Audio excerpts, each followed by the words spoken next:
Doctor refuses to treat pregnant woman, finds out her husband's identity. Later, imagine needing urgent care, but instead of help, you're dismissed based on assumptions. This is what happened to Sarah, a pregnant woman who visited the hospital in need of immediate care. A doctor turned her away, judging her based on her appearance and assuming she didn't deserve his time. But what he didn't know was the identity of her husband, a revelation that would change everything for him. Sarah's story reminds us of the dangers of judging others based on appearances and how karma has a way of setting things right. In a private hospital, known for catering to high-end clients, Dr. Thomas Evans is an esteemed physician with years of experience. His office is sleek, decorated with plaques, degrees, and certificates that reflect his prestigious career. He's meticulous, and his reputation for efficiency and excellence has made him both admired and, at times, feared by his patients and colleagues. Meanwhile, Sarah, a young woman in her mid-30s, arrives at the hospital's lobby looking worn out. Her clothes are simple and practical, yet a bit wrinkled from a long night without sleep. She's clutching her belly protectively and trying to manage her breathing as she navigates the busy, polished hallways. Her face shows signs of discomfort, her hand slightly shaking as she checks in at the reception desk. The receptionist, noticing Sarah's distressed expression, quickly processes her information and tells her that Dr. Evans is available. But when Sarah enters Dr. Evans's office, he's seated with his attention focused on his screen, barely glancing at her as she steps in. The pristine office, with its glass walls and cold steel furniture, seems to magnify her sense of vulnerability. She feels out of place here. Dr. Evans finally looks up, his gaze quickly taking in her appearance. Sarah explains in a strained voice that she's experiencing unusual pains and is worried about her pregnancy. However, Dr. Evans barely listens. He looks her over with an air of disinterest, as if he's already decided she's not worth his time. "Listen," he says, his voice sharp. "This hospital is for serious cases. You'd be better off going to a public clinic if you're just feeling a bit uncomfortable. There's no need to overreact." Sarah is taken aback. She tries to explain that she's in real pain and needs someone to examine her, but he brushes her off with an impatient gesture. Sarah, feeling humiliated and desperate, continues to plead, asking Dr. Evans to please check on her condition. She explains that she's been having irregular symptoms and feels genuinely concerned for her baby, but Dr. Evans is unmoved. "I don't have time for this right now," he says dismissively. "This hospital is for serious patients, people who actually need urgent care. You can try going to the ER if you're that worried." His tone leaves no room for further discussion, and he makes it clear that he has other patients to attend to. His expression suggests that he sees her as an inconvenience rather than a patient in need. Feeling powerless and deeply hurt, Sarah leaves the office, holding back tears. In the waiting area, a nurse who witnessed the exchange approaches Sarah with a sympathetic look, offering to help her find another clinic, but Sarah politely declines, whispering a thank you as she walks out of the building. Sarah manages to call her husband, who had been out of town for work.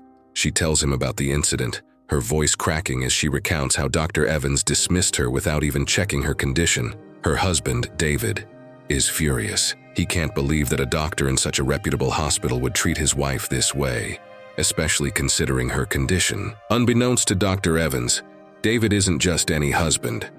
He's a respected businessman with connections in the healthcare industry, known for his commitment to patient rights and healthcare reform. Hearing Sarah's distress over the phone is enough for him to cancel his meetings and catch the first flight back home. He's determined to confront the doctor who treated his wife with such disregard.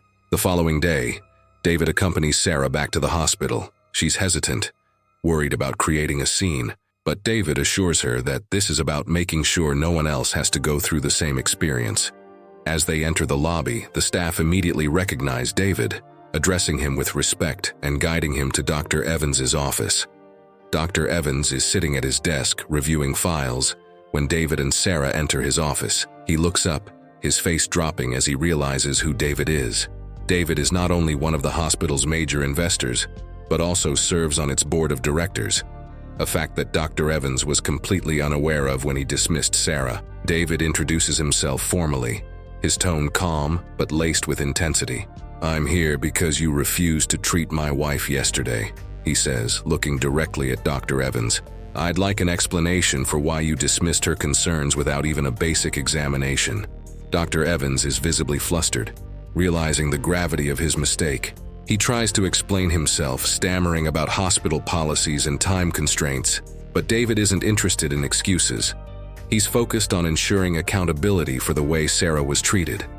With a steady voice, David reminds Dr. Evans of the hospital's commitment to treating every patient with dignity and respect.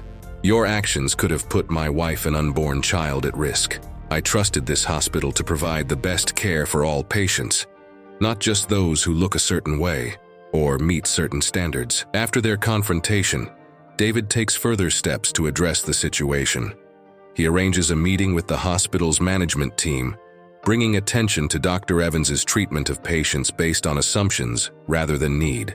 He insists on new training programs that emphasize compassion and empathy, ensuring that every patient is given fair treatment, no matter their appearance or financial status. As for Dr. Evans, he is issued a formal warning and placed under probation, with mandatory sensitivity training to address his biases. He's made to understand that his behavior will not be tolerated, and that he must adhere to the values of patient care that the hospital upholds. Dr. Evans finds himself humbled, his previously untouchable status now shaken. The encounter serves as a wake-up call, forcing him to reevaluate his approach to patient care and the harmful assumptions he's held. Over time, he makes efforts to change, becoming more attentive and compassionate with his patients. This story serves as a reminder that no matter who we are or where we come from, everyone deserves respect and compassion, especially in times of need. For Dr. Evans, his thoughtless actions led to a humbling lesson on empathy and the dangers of judging people by their appearance. Sarah's story also illustrates the power of speaking up when faced with injustice.